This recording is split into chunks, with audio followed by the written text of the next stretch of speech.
사회복지 프로그램 개발과 평가 수강생 여러분 반갑습니다. 이번 시간에는 제6주 프로그램 개발의 기획 단계 세 번째 순서입니다. 프로그램의 목적과 목표 설정, 그리고 개입 설계와 로직 모델에 대해서 학습하는 시간을 갖도록 하겠습니다. 자, 먼저 프로그램의 목적과 목표 설정에 대해서 살펴보도록 하겠습니다. 먼저 우리가 사회 문제를 분석해서 사회 문제의 원인론을 이렇게 지도로 그려보는 작업을 해야 된다라고 학습을 하고 지나왔습니다. 그렇게 사회 문제를 분석해서 사회 문제의 원인 지도를 그리게 되면 여러분들이 프로그램을 개발하려 할 때 어떤 인과관계에 초점을 맞추어서 프로그램을 개발하게 됩니다. 그때 여러분들은 사회 문제를 한 문장으로 이렇게 정의할 수 있다고 말씀을 드렸습니다. 그것이 사회 문제의 조작적인 정의입니다. 문제를 경험하는 주체, 그리고 문제의 원인, 그리고 실제 그 원인에 의해서 경험하게 되는 문제, 이렇게 설명이 되어지겠습니다. 자, 그런데 사회 문제에 대한 이런 조작적인 정의는 특히 원인과 관련해서 그 원인은 여러분들이 여러 가지 자료와 또 이런 이론과 연구 결과들을 참고하여서 그 문제의 원인을 도출했다 하더라도 그것은 어디까지나 하나의 가설이라고 이렇게 말씀을 드렸습니다. 실제 그러한 그 인과적인 관계가 여러분들이 프로그램을 시행하려고 하는 그 대상 집단에 반드시 그렇게 나타난다는 보장은 없기 때문에 하나의 가설이라고 말씀드린 겁니다. 자, 어찌됐든 문제를 이렇게 원인의 관점에서 조작적으로 정의를 하게 되면 문제는 원인과 결과라는 형태로 진술될 수 있을 겁니다. 마찬가지로 프로그램은 이러한 문제 원인 가설에서부터 출발해서 어떤 개입을 하게 되면 어떤 변화가 일어날 것이다 라는 형태의 가설로 이렇게 설명될 수가 있습니다. 그래서 문제의 원인을 우리가 분석했던 이유는 그 원인을 변화시키는 것이 문제를 완화하거나 해결하는데 중요한 개입 전략이 될 수 있기 때문에 그렇습니다. 자, 이 그림에서 보는 것처럼 프로그램 가설은 어떤 문제의 원인에 개입해서 어떤 문제 그 자체의 긍정적인 변화, 문제가 해결되거나 문제가 완화되는 것들을 가져오게 되는 겁니다. 그래서 프로그램을 개발할 때는 문제 원인 가설로부터 프로그램 가설을 도출해서 이 프로그램 가설에 초점을 맞춰서 개입 활동을 설계하고 또 목적과 목표를 설계해야 되겠습니다. 자, 지난 강의에서 예시를 들어드렸던 정신장애인의 실험 문제 원인 분석 결과를 그림으로 이렇게 나타낸 것입니다. 정신장애인은 높은 실업률이 있고요. 1차 원인으로 취업기회의 절대적인 부족, 그리고 취업기회에 대한 정보 부족, 세 번째로 취업 부적응, 이렇게 1차 원인을 세 가지를 설정을 해봤고요. 거기에 따라서 2차 원인이 각각 2가지, 1가지, 5가지가 이렇게 제시되었습니다. 자, 이러한 문제 원인 분석에 근거해서 프로그램 가설을 잠정적으로 이렇게 도출하고 이 가설에 근거해서 이제 프로그램을 개발해 볼 것입니다. 자, 문제 원인 가설로부터 다음과 같은 3가지 프로그램 가설이 도출될 수 있을 것입니다. 자, 첫 번째입니다. 만일 고용주에게 정신장애인에 대한 올바른 정보를 제공한다면 편견이 감소되어 정신장애인 고용이 증가하고 정신장애인 실업률이 감소할 것이다. 이렇게 첫 번째 문제 원인 가설로부터 프로그램 가설 첫 번째를 이렇게 도출할 수 있습니다. 자, 두 번째 원인 가설로부터 만일 정신장애인에게 취업 기회에 관한 정보를 제공한다면 정신장애인 고용이 증가하고 정신장애인 실업률은 감소할 것이다 라고 하는 두 번째 프로그램 가설을 도출할 수 있습니다. 자, 세 번째 원인으로부터 만일 정신장애인에게 직업 적응 훈련을 실시한다면 취업 유지가 향상되어 정신장애인의 실업률은 감소할 것이다 라는 프로그램 가설을 이렇게 도출할 수가 있을 것입니다. 자, 이처럼 이렇게 문제 원인 가설로부터 도출된 프로그램 가설은 여러분들이 이제 개발하려고 하는 프로그램의 핵심적인 그런 틀을 제시하게 됩니다. 자, 다음으로 프로그램의 목적 설정에 대해서 살펴보겠습니다. 우리 교재에 있는 내용을 잠깐 살펴보고 지나가겠습니다. 프로그램의 목적과 목표는 기관 차원에서 기관의 설립 이념이라든지 또 운영 목적하고 깊은 관련성을 갖게 됩니다. 기관이 예컨대 아동 보호 전문 기관이라면 그 기관이 운영되는 목적은 아동을 각종 학대나 인권 침해로부터 보호하고 지원하기 위한 목적에서 운영될 것입니다.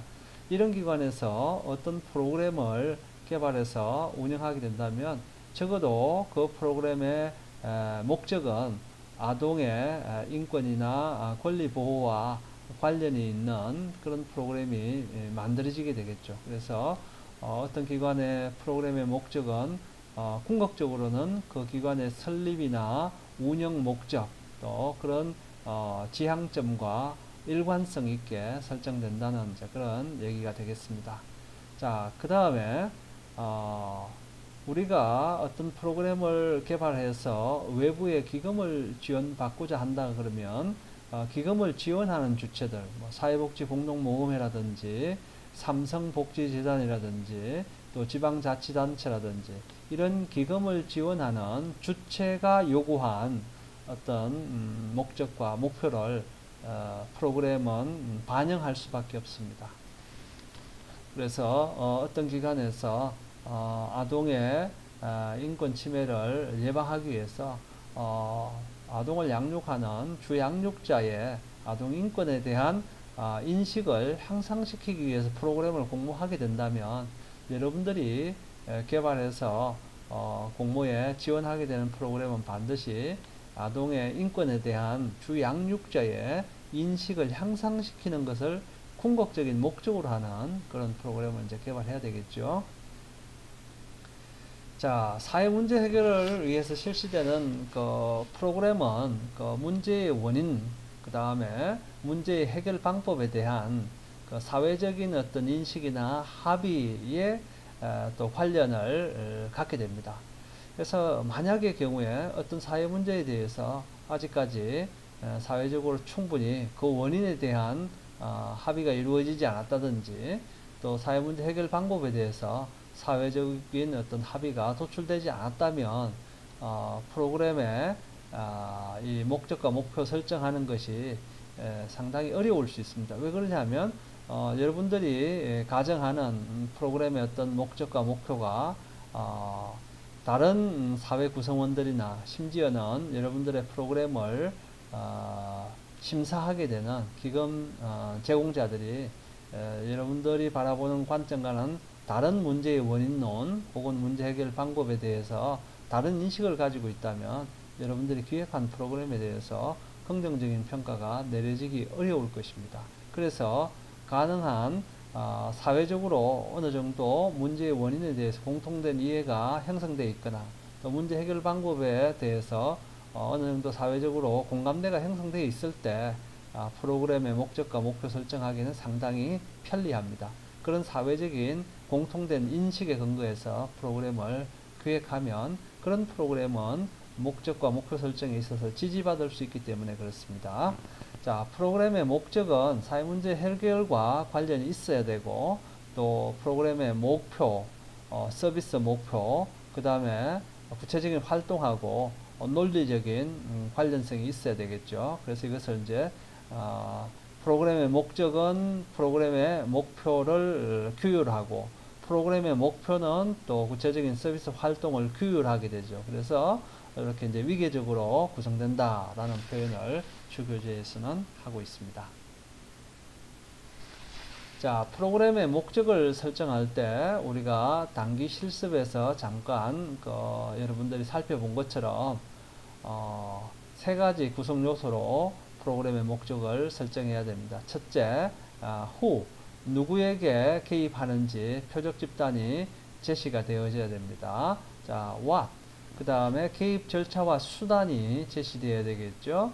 그 다음에 change, 구체적으로 어떤 상태, 어떤 바람직한 미래 상태를 성취하려고 하는지를 포함해야 됩니다. 이것이 이제 프로그램 입장에서는 어떤 목적이라든지 목표에서 담고 있는 가장 이제 중요한 핵심적인 내용이 되겠죠. 그래서 이 프로그램 목적은 프로그램 가설로부터 도출되어야 된다, 이렇게 말씀드릴 수 있겠습니다. 자, 그래서 프로그램 가설은 사회 문제의 원인 가설로부터 도출된다고 얘기했기 때문에 사회 문제를 여러분들이 분석을 할 때 원인 분석하는 것이 참 중요하다는 생각을 여기서 또 한 번쯤 해볼 필요가 있겠습니다. 자, 제가 예시를 들었던 정신장애인의 실업률과 관련된 프로그램을 개발한다면 다음과 같은 목적들이 설정될 수 있을 겁니다. 예시를 들어보겠습니다. 잠재적 고용주의 정신장애인에 대한 부정적 인식을 개선함으로써 정신장애인 고용 기회를 확대시킨다. 이런 목적 설정이 하나 가능하겠죠. 두 번째 예시를 한번 보겠습니다. 정신장애인의 장애와 특성을 고려한 취업 적응 훈련을 통해 정신장애인의 취업 유지를 향상시킨다라는 프로그램의 목적을 또 설정할 수 있겠습니다. 자, 첫 번째 예시는 개입 대상, 표적 집단이 고용주죠. 잠재적 고용주가 프로그램 참여자가 되겠죠. 자, 두 번째 목적은 프로그램의 표적 집단은 취업을 하기를 희망하는 그런 정신장애인이 표적 집단이 되겠습니다. 자, 프로그램 목적을 설정하고 나면 프로그램 이제 목표를 설정해야 됩니다. 목표는 프로그램의 목적을 측정 가능하고 또 시간 제한적인 형태로 구체화시키고 조작화한 것이 프로그램 목표라고 볼 수 있습니다. 우리 교재에 보면 프로그램 목표 설정의 원칙들이나 방법들에 대해서 구체적인 지침을 소개하고 있습니다. 자, 프로그램 목표 설정의 원칙들 6가지를 살펴보겠습니다. 클라이언트에 초점을 맞춰야 된다. 당연한 이야기죠. 그죠? 프로그램의 주 참여자가 누구인가, 거기에 초점을 맞춰서 목표를 설정해야 되겠죠. 자, 그 다음에 목표는 가능한 긍정적인 표현을 사용해서 작성하는 것이 좋다. 자, 그 다음에 측정 가능하도록 수치화되어야 되고 또 시간 제한이 주어져야 한다는 거죠. 자, 목표는 과정보다는 산출, 결과죠. 결과 지향적이어야 하고 또 목표는 프로그램 가설에 근거해서 논리적으로 도출되어야 한다라고 캐터너 등이 이야기하고 있습니다. 자, 그 다음 목표는 욕구와 목적에 연결되어 있어야겠죠. 그죠? 프로그램이 궁극적으로 추구하는 것은 목적을 달성하는 것이고 그 목적 안에는 프로그램의 주 참여자가 가지고 있는 구체적인 욕구가 드러나야 되겠죠. 자, 프로그램 목표 설정의 방법들은 이게 실무적인 방법들인데요.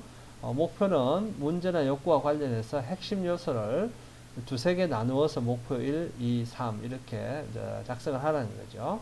자, 그 다음에 목표를 성과 목표를 중심으로 이렇게 과정 목표를 도출해서 이렇게 설정한다, 이렇게 또 예시를 들고 있습니다. 교재에 보면 구체적인 이제 사례들을 제시하고 있으니까 한번 살펴보기 바랍니다. 또 각 목표들을 달성하기 위해서 하위 목표를 두세 개로 나누어서 이게 작성하게 되는데 목표 달성 수단을 이렇게 두세 개 나누어서 하위 목표를 또 설정할 수가 있게 되겠습니다. 자, 프로그램 목표의 유형들을 우리 주교재가 좀 소개를 하고 있는데 제가 예시를 들어서 그 개념을 좀 설명해 드리겠습니다. 먼저 영향 목표는 사회 문제를 나타내는 구체적인 지표를 기점으로 표현되어지는 목표입니다. 그래서 제가 예시를 들었던 정신장애인의 실업률이나 취업률이라면 실업률이나 취업률을 몇 퍼센트 향상시킬 것이냐 혹은 감소시킬 것이냐 이런 형태로 나게 됩니다. 그래서 여러분들이 기획하는 프로그램에서 영향 목표를 설정하는 것은 상당히 부담스러운 일이 될 것입니다. 보통 우리가 기관에서 실시하는 프로그램은 주로 1년 단위 혹은 뭐 길어야 3년 정도 진행을 해서 어떤 성과를 거두기 위한 프로그램을 기획하게 되는데, 이렇게 사회 문제 지표를 변화시킬 만큼 그런 프로그램들이 효과를 가져오기는 어렵겠죠. 그래서 영향 목표는 주로 국가 수준이나 지방자치단체 수준에서 어떤 사회 문제를 해결하기 위한 정책을 펼칠 때 주로 설정되는 그런 목표의 형태입니다. 자, 다음으로 성과 목표는 프로그램을 실시함으로써 성취되는 결과를 영향 목표 달성과 관련해서 영향 목표 달성에 기여하는 어떤 그런 과정 목표일 수도 있겠죠. 그죠? 뭐 그런 하위 목표 형태로 제시되는 것인데, 정신장애인의 이제 실업률을 낮추고 취업률을 높이는 것이 궁극적인 목적이라면, 그 목적 달성에 도움이 되는 이제 중간 정도의 어떤 목표를 성과 목표로 이렇게 제시할 수 있는데, 이 성과 목표는 프로그램에 참여하는 사람들에게 있어서 구체적으로 나타나는 그들의 내적인 외적인 변화와 관련되는 것입니다. 자, 그러니까 고용주를 대상으로 한 프로그램이라면 고용주가 프로그램에 참여하고 난 다음에 정신장애인을 고용하고자 했던 그런 동기나 의도가 프로그램 참여 전보다 어느 정도 향상돼야 되겠죠. 그래서 프로그램 참여 전에 정신장애인을 고용하겠다는 의사가 뭐 한 전체 고용주 중에서 5% 정도밖에 되지 않았다면, 프로그램 참여하고 난 다음에는 고용주의 약 10% 정도가 정신장애인을 고용하겠다는 의사를 표명한다면, 프로그램을 통해서 한 5% 정도의 고용주가 정신장애인을 고용하겠다는 의사를 새롭게 갖게 된 거죠.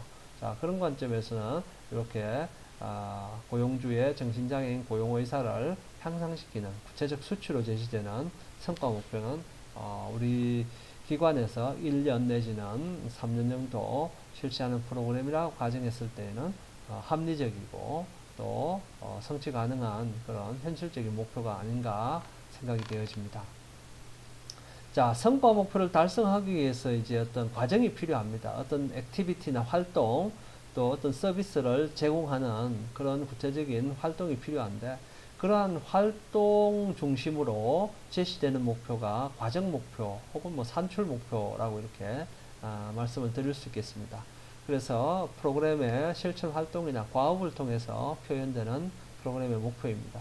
그래서 뭐 고용주 100명에게 정신장애인 고용에 대한 교육을 3회기 실시한다. 이렇게 되면 고용주 100명을 참여시켜서 각각 고용에 대한 교육 3회기를 이수하게 하면 이 과정 목표, 산출 목표는 달성되는 거죠. 그래서 이제 우리가 그 사랑의 열매, 그러니까 사회복지 공동모금의 배분 사례집에 살펴보면 많은 경우에 이런 이제 과정 목표를 성과 목표다 이렇게 해서 이제 표현을 하고 있습니다. 그래서 뭐 엄밀한 의미에서 그것은 이제 이 성과 목표라는 개념에는 부합하지 않는데, 사회복지 공동모금회에서는 이런 과정 목표들을 성과 목표로 인정을 해줍니다. 왜 그러냐면 그런 재정을 투입해서 실제 프로그램 참여자의 구체적인 변화를 측정할 수 있는 경우도 있지만 그렇지 않은 경우도 있기 때문에 그런 경우에는 적어도 확인 가능한 산출 목표를 달성하는 것이 그 프로그램을 기획해서 진행하는 기관에서 성취해야 되는 최소한의 성과다. 이런 관점에서 그런 과정 목표나 산출 목표를 성과 목표라는 그런 이름 하에 표현을 하게끔 하고 있습니다. 하지만 우리 교재에 자세히 살펴보면 그 개념상에서 성과 목표는 프로그램에 참여한 주참여자의 내적, 외적인 그런 구체적인 변화와 관련된 목표를 의미한다고 볼 수 있습니다. 자, 이제 프로그램의 목적과 목표를 이렇게 위계적으로 배열해 보면, 제가 예시로 든 정신장애인 실업률을 낮추고 고용을 향상시킬 수 있는 프로그램의 경우에 이렇게 목적과 목표, 그 다음에 산출 목표, 과정 목표를 이렇게 배열을 할 수 있겠습니다. 이 한 그림으로 이렇게 도표화해 놓으니까 목적과 성과 목표, 그 다음에 산출 목표나 과정 목표가 어떻게 다른지 개념적으로 좀 구분이 되죠. 목적을 한번 살펴볼까요? 취업 적응 훈련을 통해서 정신장애인의 취업률을 향상시킨다. 이것이 이제 궁극적인 목적이에요. 성과 목표로 평균 취업 유지 기간을 1개월 향상시킨다. 자, 이거는 프로그램에 참여하는 정신장애인의 취업 유지 기간을 1개월 향상시킨다는 거죠. 자, 이거 어때요? 달성하기가 굉장히 만만치 않은 목표죠, 그죠? 자, 그렇다면 뭐 이런 1개월을 향상시킨다, 이런 목표를 설정하기보다는 그 밑에 있는 취업 적응 기술을 향상시킨다, 이렇게 목표를 설정하고 그 구체적인 취업 적응 기술을 프로그램 참여 전과 참여 후에 어떻게 측정할 수 있는 도구를 마련해서 그것을 이제 성과로 이렇게 성과 목표로 설정을 해 둘 수도 있겠습니다. 자, 산출 목표는 프로그램 활동이죠. 그래서 정신장애인 20명이 사회기술 훈련을 수료한다. 이게 이제 산출 목표죠. 자, 그 다음에 이제 과정 목표는 정신장애 20명이 사회기술 훈련을 수료하기 위해서 진행되어져야 되는 어떤 액티비티의 구체적인 그런 횟수라든지 빈도라든지 이런 것들을 이제 통해서 표현될 수 있겠죠. 여기서는 사회기술 훈련을 4회기 실시하는 겁니다. 자, 이 그림을 통해서 여러분들이 목적과 성과 목표, 그 다음에 하위 목표, 그리고 산출 목표, 과정 목표, 이런 위계를 이해하시면 좋을 것 같습니다. 자, 다음으로 프로그램의 개입 전략 설계에 대해서 살펴보겠습니다. 자, 개입 전략이라는 것은 어떤 성과를 달성하기 위해서 어떤 구체적인 사회복지 실천 활동을 이렇게 설계하는 것을 말합니다. 그래서 프로그램에서는 구체적인 액티비티가 해당이 되겠죠. 이 개입 전략은 프로그램 가설에 기반해서 설계가 되어야 됩니다. 그래서 어떤 프로그램에 아무렇게나 개입 활동을 설계하면 곤란하겠고, 반드시 그 프로그램의 가설과 관련성이 있는 액티비티, 특히 이론적 근거를 갖는 액티비티를 가지고 와서 활용을 해야 되겠습니다. 프로그램의 가설은 만약 어떤 개입을 한다면 어떤 결과가 나타날 것이다 라는 형태로 제시된다고 했죠. 자, 그래서 이 if 다음에 오는 어떤 개입 활동, 이것이 어떻게 설정될 수 있는지를 살펴보도록 하겠습니다. 자, 개입 활동을 설계할 때는 그것이 어떤 그 성과 목표, 또 프로그램 참여자에게 있어서 어떤 영역에서 변화를 가지고 올 것인가에 따라서 개입 활동은 달라져야 되겠습니다. 그래서 대개 동기의 변화, 능력의 변화, 기회나 자원의 변화로 이렇게 세 가지 유형으로 구분을 해볼 수 있습니다. 먼저 동기의 변화를 가져오는 개입 전략들을 살펴보겠습니다. 주로 프로그램 참여자의 문제 해결의 욕구 충족을 위해서 동기나 태도, 정서적 측면에서 긍정적인 방향으로 변화를 가져오는데 초점을 둡니다. 활용하는 방법은 상담, 치료, 교육 등과 같은 방법을 활용하게 됩니다. 이 전략은 인간이 합리적이고 논리적이며 어떤 행동을 수행할 수 있는 능동적인 그런 가능성이 있다는 걸 전제해야 되겠죠. 그래서 예를 들면 알코올 의존자를 위한 동기화 상담이라든지 청소년을 위한 금융 교육이라든지 뭐 이런 형태의 활동을 통해서 그들의 동기의 변화를 가져오는 것입니다. 자, 두 번째는 구체적인 능력의 변화를 가져오는 것인데 문제 해결의 욕구 충족을 위해서 대안을 탐색하거나 또 그런 대안을 실천하는 데 요구되는 인지적, 행동적 기술이나 기법을 향상시키는 전략입니다. 그래서 프로그램 참여자의 지식이나 기술을 향상시키는 데 중점을 두고 있고요. 구체적인 개입 방법은 상담, 교육, 훈련 등이 활용이 되어집니다. 이 또한 인간의 합리적, 논리적인 또 사회 수능적인 동기를 가지고 있다고 전제를 해야지 이런 개입을 활용할 수가 있습니다. 자, 그래서 예를 들면 알코올 의존자를 위한 사회 기술 훈련이라든지 또 정신장애인을 위한 취업 적응 기술 훈련이라든지 뭐 이런 것들이 해당이 될 수 있겠습니다. 자, 세 번째는 기회나 자원을 확보해주는 그런 개입 전략입니다. 자, 프로그램의 참여자들의 문제 해결이나 욕구 충족을 위해서 활용할 수 있는 기회나 자원을 새롭게 만들어내거나 확대시키거나 증가시키는 데 초점을 두게 됩니다. 그래서 이들에게 직접 자원과 기회를 제공하는 접근이 하나 있을 수 있고 또 그런 기회와 자원과 이들을 연결시켜주는 그런 간접적인 지원이 있을 수 있겠습니다. 예를 들어 보겠습니다. 정신장애인 취업을 향상시키기 위해서 취업 박람회를 개최해서 고용주와 직접 만나서 취업 면접을 볼 수 있는 그런 기회를 제공할 수 있겠죠. 또 정신장애인을 위해서 사례 관리 서비스를 제공해서 이 취업이나 또 사회 적응과 관련해서 필요한 자원을 연결시키고 지속적으로 모니터링하는 그런 활동을 제공할 수 있겠습니다. 자, 그 다음에 저소득층인데 취업에 어려움을 겪고 있는 분들을 위해서 자활 공공근로에 참여할 기회를 부여할 수 있겠죠.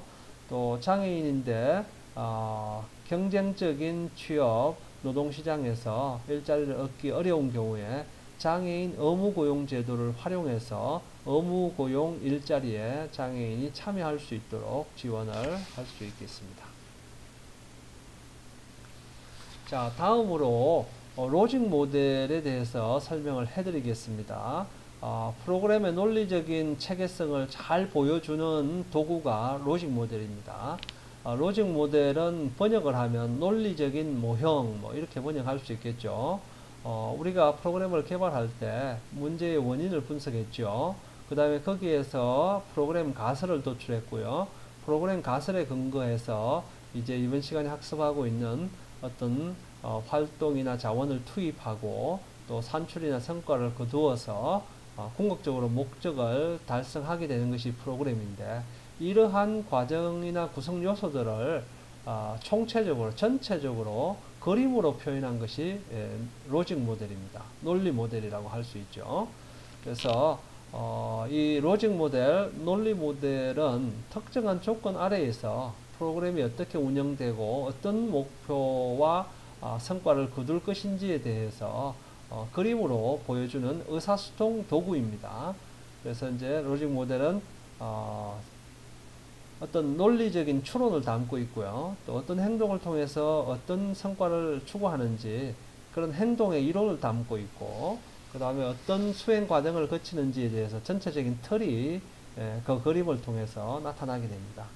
그래서 문제 해결을 위해서 이 프로그램이 어떤 개입 전략을 구사하는지 또 그 과정이 어떻게 전개되는지를 보여주는 도구입니다. 로직 모델을 우리가 활용하는 것은 어떤 점에서 유익한가에 대해서 맥로린이라는 학자는 이것이 이제 프로그램에 대해서 주요 관계자들과 의사소통하는 데 도움이 되는 중요한 도구다 이렇게 이제 설명을 합니다. 왜 그런가 하면 이 프로그램 로직 모델에는 프로그램의 어떤 기본 과정이라든지 또 투입되는 자원이라든지 클라이언트가 누구인가 또는 어떤 활동이 이루어지는지 어떤 목표나 성과를 추구하는지 이 그림 안에 나타난다는 거죠. 그래서 이제 이 로직 모델은 여러 용도에서 활용이 될 수 있는데 프로그램을 기획하거나 이미 존재하는 프로그램을 개선할 때 그 다음에 프로그램의 핵심 목표를 확인하고 그와 관련된 활동에 집중할 때 또는 불필요한 활동을 배제할 때 이 로직 모델을 확인해 보면 유용한 도움을 얻을 수 있다는 거죠. 그래서 그 공통된 그 로직 모델 차트가 이제 구비되어 있는 경우에 각각의 프로그램들이 차지하는 위치를 이 로직 모델을 통해서 이제 확인을 할 수가 있죠. 그래서 뭐 예를 들어서 아동의 인권을 보호하는 기관이 있다 그러면 그 기관에 여러 가지 프로그램들이 있을 것이고 그 프로그램들의 로직 모델이 구비되어 있다면 그 로직 모델들을 이렇게 비교해 보면서 어떤 프로그램이 또 어떤 위치를 점하고 있는지 이것을 우리가 서로 프로그램 간의 관계라든지 이런 것들을 확인할 수 있는 데 도움이 되죠. 그 다음에 무엇보다도 프로그램을 평가할 때 로직 모델이 유용하죠. 이 프로그램이 어떤 성과를 달성하려고 하는지 그 로직 모델에는 성과 목표가 제시되어져 있고 또 그것을 달성하기 위해서 어떤 자원이 투입되는지 어떤 활동이 얼마만큼 진행되는지 그런 것들이 나와 있기 때문에 프로그램 평가할 때 로직 모델을 확인하고 평가를 하게 됩니다. 자, 로직 모델의 구조는 지난번에 제가 단기 실습을 하거나 오리엔테이션을 하면서 계속적으로 이 그림을 보여드린 적이 있습니다. 대개 이제 프로그램을 평가할 때 프로그램 평가자가 기관을 방문해서 프로그램에 관련된 설명을 듣고 또 자료들을 수집해서 이렇게 로직 모델을 작성한 상태에서 프로그램을 평가하게 됩니다. 자, 그런데 우리는 지금 이번 강좌에서는 프로그램을 개발하는 과정에서 로직 모델이 어떻게 유용한지 이렇게 학습하면서 활용을 하고 있습니다. 제가 이제 그 이번 강좌에서 강조하는 게 있죠, 그죠? 사회 문제를 분석해서 원인 가설을 도출하고, 그 다음에 프로그램 가설을 도출하고, 그 다음에 목적과 목표를 설정하고, 개입을 설계해서 그것을 하나의 그림으로 이렇게 그리게 되면 로직 모델이 만들어진다라고 계속 설명을 하고 있습니다. 그래서 하늘색으로 나타나 있는 것이 프로그램의 상부구조라고 그랬죠, 그죠? 문제에 대한 원인론이라든지 프로그램 가설이라든지 또 목적과 목표가 이제 서술되어 있죠. 자, 밑에 있는 초록색으로 표시되어 있는 것이 프로그램의 하부 구조라고 그랬어요, 그죠? 상부 구조에 있는 목적과 목표를 달성하기 위해서 어떤 구체적인 자원이 투입되고 어떤 활동이 이루어지고 또 어떤 수행이 이루어져서 어떤 산출과 어떤 성과를 가져오는지 자, 그런 것들이 이렇게 긴밀한 그 논리적인 연관성을 가지고 제시되어져 있는 것이 이제 로직 모델입니다. 자, 프로그램의 이제 그 구성 요소가 로직 모델에서 이제 주로 표현되는 것이 이렇게 이제 투입과 개입 활동과 산출과 성과가 많이 중점이 주어져서 이렇게 표현이 되어집니다. 자, 투입은 인적 물적 자원, 뭐 프로그램 도구들 이런 것들이 되겠죠. 자, 개입 활동은 구체적으로 어떤 액티비티가 이루어지는지, 어떤 서비스가 제공되는지를 뜻하죠. 그래서 상담, 보호, 교육, 훈련, 지도, 치료, 의뢰, 사례관리 등이 포함되고 뭐 지역사회를 대상으로 이루어진다면 지역사회 분석과 지역사회 조직화 이런 것들이 포함될 수 있겠습니다. 자, 개별 클라이언트를 대상으로 하는 경우에 사례관리에서 여러분들이 학습하게 된 그 인테이크라든지 사정이라든지 개입 계획 수립이라든지 개입 실행이라든지 모니터링과 평가 사후관리 등이 개입 활동으로 제시될 수 있겠죠. 자, 산출은 클라이언트를 대상으로 어떤 목표한 성과를 거두기 위해서 완료되어야 되는 서비스를 의미하죠. 그래서 산출은 서비스 단위, 서비스의 품질 등을 통해서 서술됩니다. 그래서 예를 들어서 서비스 단위에 기초해서 산출을 서술할 경우에 정신장애인 50명에게 취업 적응 기술 훈련을 제공한다. 이런 형태로 표현될 수 있겠죠. 자, 서비스 완료를 기점으로 표현할 경우에 총 4회기의 취업 적응 기술 훈련을 제공한다. 이런 형태로 완료 형태로 이렇게 산출이 표현될 수 있겠습니다. 자, 성과는 프로그램에 참여하는 사람들의 내적인 외적인 변화라고 그랬습니다. 그래서 변화된 클라이언트의 수나 비율, 표준화된 척도에 의한 어떤 검사, 또 기능 수준의 변화, 만족도 등으로 측정이 될 수 있겠습니다. 자, 프로그램 로직 모델의 예시를 이렇게 들어드리겠습니다. 자, 문제 정의, 문제의 조작적인 정의죠. 정신장애인에 대한 편견과 정보 부족으로 인해 고용주의 정신장애인 고용의사가 낮고 정신장애인의 취업기회가 부족하다. 이게 이제 문제 정의예요. 자, 이 문제 정의에 근거해서 이 프로그램은 목적을 다음과 같이 설정했습니다. 정신장애인에 대한 정확한 이해를 향상시킴으로써 잠재적 고용주의 정신장애인 고용의사를 향상시킨다. 그러니까 이 프로그램의 주참여자는 잠재적 고용주죠. 자, 그 다음에 이제 목표 서술을 살펴보겠습니다. 목표 1과 2가 있고요. 그에 따른 하위 목표 1-1과 1-2, 2-1과 2-2가 있습니다. 자, 목표 1은 잠재적 고용주의 정신장애인에 대한 편견을 개선한다입니다. 자, 하위 목표 1-1은 인식 개선 교육을 통해 교육에 참여한 잠재적 고용주의 편견을 평균 20% 감소시킨다.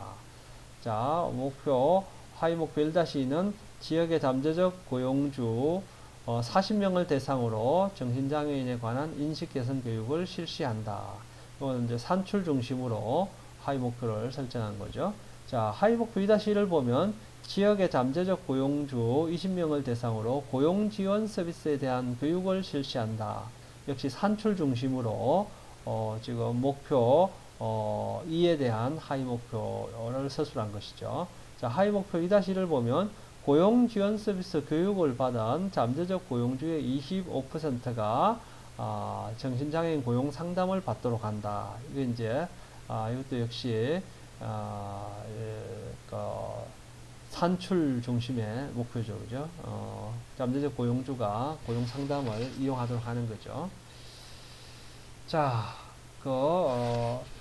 로직 모델의 앞에서 이제 목표를 이렇게 보여드렸다면, 대부분의 로직 모델에서 이제 지금 보여드리는 표 형태, 그러니까 목표와 투입과 활동과 산출과 성과 형태로 제시가 되어지게 되고, 여러분들도 이제 프로그램의 구체적인 개입에 대해서 설계할 때 견본 과제를 보면 알겠지만 이런 형태로 표를 쭉 그려서 서술을 하게 됩니다. 그래서 이제 제일 좌측 칼럼에 목표를 서술하고, 그 다음 두 번째에 투입, 세 번째에 활동, 네 번째에 산출, 그 다음에 다섯 번째에 성과, 이런 형태로 이제 표현이 되겠습니다. 그래서 여러분들이 견본 과제도 참여하시고 이 강의 슬라이드에 예시 들어드린 것들도 한번 참고를 해서 살펴보시면 좋겠습니다. 자, 투입이 무엇이 되는지 한번 살펴볼까요? 잠재적 고용주의 정신장애인 고용의사를 향상시키기 위해서 고용주에 대해서 어떤 교육이 이루어지는 거니까 편견 개선 홍보물 같은 것들이 이제 필요하겠죠, 그죠? 그 다음에 정신장애인 직업재활 사업 홍보물 같은 거, 그 다음에 정신장애인 취업 성공 사례, 그 다음에 홍보 기술, 이건 이제 지식과 기술이 투입되는 자원의 한 유형이죠, 그죠? 그래서 뭐 홍보에 대해서도 또 기술이 필요합니다, 그죠? 그 다음에 이제 교육이라는 것들, 물론 이건 이제 활동으로도 볼 수 있는데, 교육과 관련된 어떤 이제 기술이라든지 기법이라든지 이런 것들이 이제 또 투입될 수 있겠죠. 자, 그 다음에 직업재활 전문가, 이 프로그램을 수행하는 주체죠. 자, 활동은 어떤 건가요? 편견 개선 홍보 이벤트를 할 수 있습니다. 고용주 참여를 전제로 했어요. 자, 그 다음에 편견 개선 홍보물을 발송하거나 이 고용주가 접촉할 수 있는 그런 곳에 전시할 수 있겠죠. 그 다음에 이제 고용주를 대상으로 교육을 실시할 수 있고요. 업체를 방문해서 홍보할 수도 있겠죠. 자, 산출은 한번 볼까요? 편견 개선 홍보 활동을 사회기 실시한다. 고용주 20명에게 정신장애인 직업 지원 프로그램을 안내하는 교육을 제공한다. 지역사회업체 10곳을 방문해서 홍보한다. 또 성과는 고용주의 정신장애인에 대한 이해가 향상된다. 고용주가 정신장애인의 직업재활 과정 및 직업적인 능력을 이해하게 된다. 잠재적 고용주가 정신장애인 직업재활기관과 연결된다. 뭐 이런 것들이 성과가 되겠죠. 자, 로직 모델을 이런 그림으로도 표현할 수 있습니다. 이것은 이제 테일러, 파월, 해넷 등이 제시한 로직 모델의 다른 템플릿 형태인데요. 이것도 또 이렇게 그림으로 프로그램이 전체적으로 무엇을 성취하려고 하고 또 어떤 개입을 하게 되고 어떤 투입이 이루어지는지를 표를 통해서 이렇게 이제 보여주게 되죠. 아까 동일한 프로그램인데 템플릿이 다른 거죠, 그죠? 그래서 여기서 좌측에 보면 문제가 있어요. 장애인의 높은 실업률. 그리고 제일 오른쪽에 보니까 단기, 중기, 장기 성과가 이렇게 표현되어 있죠, 그죠? 단기 성과는 장애인에 대한 이해 향상, 또 고용지원 서비스 이해 향상, 장애인 고용 의사가 향상돼서 실제 고용을 증가하게 되는, 고용이 증가하게 되는 궁극적이고 장기적인 성과가 이렇게 연결되어 있습니다. 자, 그런데 이제 이 프로그램 중간쯤 보니까 산출에 고용주를 대상으로 한 활동이 있고 장애인을 대상으로 한 활동이 있죠, 그죠? 그래서 이렇게 복합적으로 프로그램을 구성할 수 있다는 거죠.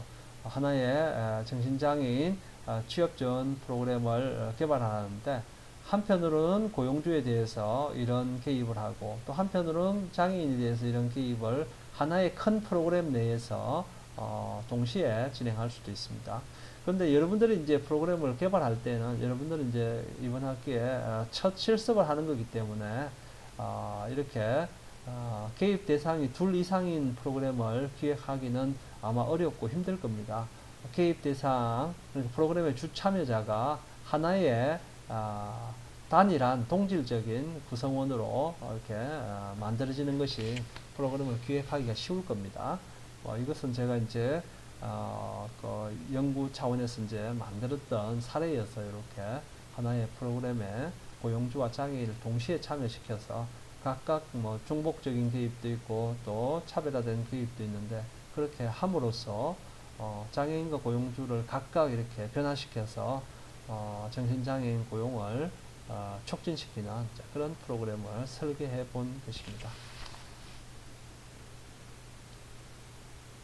자, 여기까지입니다. 긴 강의 듣느라고 수고 많았습니다. 여러분들이 선정한 사회 문제를 분석해서 또 문제의 조작적인 정의를 도출하고 또 이 프로그램 가설을 수립하고 또 프로그램의 목적과 목표 그 다음에 어떤 개입 활동들을 설계해 보는데 여러분들 참고가 되었으면 좋겠습니다. 수고하셨습니다. 감사합니다.